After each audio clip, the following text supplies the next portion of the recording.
Hi உறவுகளே, எல்லோரும் எப்படி இருக்கீங்க? எக்கை வச்சுட்டு ஒரு க்ரீமியான கிரேவி எப்படி செய்யலான்னு பார்க்கலாமா? வாயில் வச்சோடனே அவ்வளோ சுவையாக இருக்கும். இப்போ ட்ரை பண்ணுங்கள். ஃபர்ஸ்ட் ஒரு 3 பெரிய சைஸ் வெங்காயம் எடுத்து அதை கட் பண்ணி நல்லா ப்ரௌன் கலரில் வர்ற வரைக்கும் வதக்கி தனியாக எடுத்து வச்சுக்கோங்க. அண்ட் அதே எண்ணெயில் வந்துட்டு பாயில் பண்ண எக்கு, உங்களுக்கு எத்தனை எக்கு தேவைப்படுதோ அதை ஆட் பண்ணிக்கோங்க. ஆக்சுவலாக நான் எடுக்கும்போதே வந்துட்டு ஒரு எக்கு வந்துட்டு ஓப்பன் ஆகிடுச்சு. ஸோ வந்துட்டு கொஞ்சம் அது ப்ராப்ளம் இல்லை. ஸோ கொஞ்சம் பார்த்து நல்லா வந்துட்டு அதில் வதக்குங்க. அதுக்கப்புறம் எக்கை தனியாக எடுத்து வச்சுட்டு அதே ஆயிலில் வந்துட்டு சோம்பு, சின்ன சைஸில் 2 பட்டை, 1 லவங்கம், அப்புறம் கல்பாசி ஆட் பண்ணிவிட்டு அதோட ஒரு தக்காளி, பெரிய சைஸ் தக்காளியை வந்து அரைச்சி உள்ளே ஆட் பண்ணிக்கோங்க. அதுக்கப்புறம் அது 2 வந்துட்டு கொஞ்சம் மிக்ஸ் ஆகி வெந்துட்டுருக்கோம். அந்த டைமில் நம்ம முன்னாடியே வதக்கி வச்சுருந்த அந்த வெங்காயத்தையும் அதுக்கப்புறம் தயிர் வந்துட்டு ஒரு சின்ன கப் அளவுக்கு ஆட் பண்ணிக்கோங்க. ஆட் பண்ணிவிட்டு 2ஐயும் நல்லா மிக்சியில் போட்டு அரைச்சி எடுத்துட்டு இந்த தக்காளியோட மிக்ஸ் பண்ணிடுங்க. இது நல்ல ஒரு க்ரீமி கன்சிஸ்டன்சிக்கு வந்துடும். கசக்குமா அப்படின்னு நீங்கள் நினைக்கலாம், ஆனால் கண்டிப்பாக இது கசக்காதுங்க. ஆக்சுவலாக நம்ம வந்து கர்ட் ஆட் பண்ணியிருக்கோம். அண்ட் அதோடு வந்துட்டு டொமேட்டோவும் நம்ம ஆட் பண்ணியிருக்கோம்.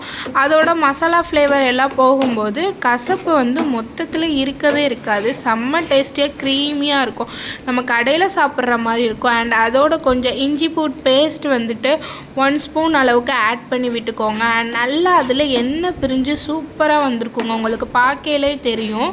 இந்த மாதிரி கன்சிஸ்டன்சி வந்ததுக்கப்புறம் நீங்கள் வந்துட்டு மசாலா ஆட் பண்ணிக்கலாம், சரிங்களா? அண்ட் நல்லா எண்ணெய் பிரிஞ்சு வந்ததுக்கப்புறம் சில்லி பவுடர் வந்துட்டு 1 ஸ்பூன் ஆட் பண்ணிக்கோங்க. அண்ட் அதோடு வந்துட்டு வீட்டில் கொரியாண்டர் பவுடர் நீங்கள் வந்துட்டு தனியாக அரைச்சி வச்சுருந்திங்கன்னா அதை கூட ஆட் பண்ணிக்கலாம். அண்ட் அதோடு வந்துட்டு கரம் மசாலா ஆட் பண்ணிக்கோங்க. கரம் மசாலா ஆட் பண்ணிவிட்டு நல்லா வந்துட்டு கிண்டி விட்டுருங்க. கிண்டி விட்டதும் அந்த பேஸ்ட்டோடு வந்துட்டு மசாலா வந்துட்டு நல்லா ஸ்மெட்ஜ் ஆகி அது நல்லா இருக்கும். மறுபடியும் வந்துட்டு நமக்கு எண்ணெய் பிரிஞ்சு வரும். எண்ணெய் பிரிஞ்சு வரும்போது இன்னும் நல்லாயிருக்கும். நம்ம இந்த டைமில் வந்துட்டு கொஞ்சம் வாட்டர் ஆட் பண்ணிக்கலாம். வாட்டர் ஆட் பண்ணாலும் கிரேவி வந்துட்டு நல்லா க்ரீமியாக தான் நமக்கு கிடைக்கும். அதனால் பிரச்சனை இல்லை, வாட்டர் கொஞ்சம் அதிகமாகவே ஆட் பண்ணிக்கோங்க. ஆட் பண்ணிவிட்டு நல்லா அதை கொதிக்க விட்டுட்டு நம்ம பாயில் பண்ணி எடுத்து வச்சுருந்த எக்கு, அந்த எண்ணெயில் போட்டு வதக்கி எடுத்து வச்சுருந்தோம்ல, அந்த எக்கை வந்துட்டு நம்ம உள்ளே சேர்த்துக்கலாம். சேர்த்துக்கிட்டு எக்கு மேலே வந்துட்டு நம்ம வந்துட்டு அந்த க்ரீமி வந்து படுற மாதிரி நல்லா வந்துட்டு எக்கை வந்து அதுக்குள்ளே போட்டு கொஞ்ச நேரம் அப்படி பரட்டி விட்டுருங்க. அந்த சைடு இந்த சைடு பரட்டி விட்டுட்டிங்கன்னா நல்லா இந்த க்ரீமியோட டேஸ்ட், கிரேவியோட டேஸ்ட் வந்து எக்கில் போய் நல்லா ஒட்டிக்கிறோங்க. எக்கு வந்துட்டு ஒயிட் கலரில் இருக்காது. அண்ட் அப்படி ப்ரௌன் கலரில் தான் இருக்கும் எக்கு. பார்க்கவே அப்படி சூப்பராக இருக்கும். பிள்ளைங்களுக்கு செஞ்சு கொடுத்தீங்கன்னா நல்லா சாப்பிடுவாங்க. ஸ்கூலுக்கெலாம் செஞ்சு கொடுத்து விடுங்க. சப்பாத்தியோடு வச்சு சாப்பிடையில சூப்பராக இருக்கும். அண்ட் அதோட சால்ட் கொஞ்சம் ஆட் பண்ணிக்கோங்க. ஆல்ரெடி வந்துட்டு சால்ட் வந்துட்டு வெங்காயம் வதக்கும் போது கொஞ்சம் சால்ட் போட்டிருந்தேன். அண்ட் இப்போ வந்துட்டு ஃபைனலாக கொஞ்சம் சால்ட் ஆட் பண்ணிக்கோங்க, உங்களுக்கு எவ்வளோ தேவைப்படுதோ. அண்ட் வீட்டில் வந்து ஃப்ரெஷ் க்ரீம் இருந்ததுன்னா ஃப்ரெஷ் க்ரீம் ஆட் பண்ணிக்கோங்க. இல்லை ஃப்ரெஷ் க்ரீம் இல்லைன்னா வேணாம், நோ ப்ராப்ளம். அண்ட் வந்துட்டு மல்லித்தலை எடுத்து மேலே தூவிக்கோங்க.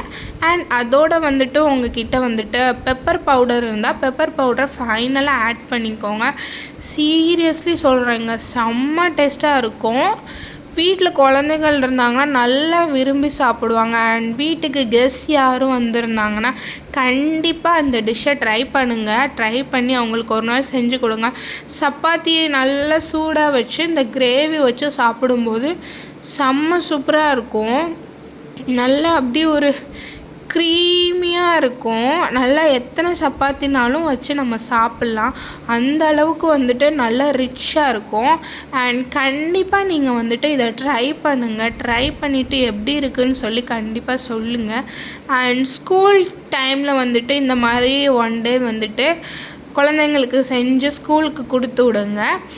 அண்ட் நீங்கள் இல்லை எங்களுக்கு வெங்காயம் வந்து அவ்வளோ தூரம் வதங்க வேணாம் அப்படின்னு நினச்சிங்கன்னா நீங்கள் நார்மலாக நம்ம சட்னி செய்கிறதுக்கு வெங்காயம் வதக்குவோம்ல அந்த மாதிரி கூட நீங்கள் வதக்கி செஞ்சுக்கலாம். Bye guys.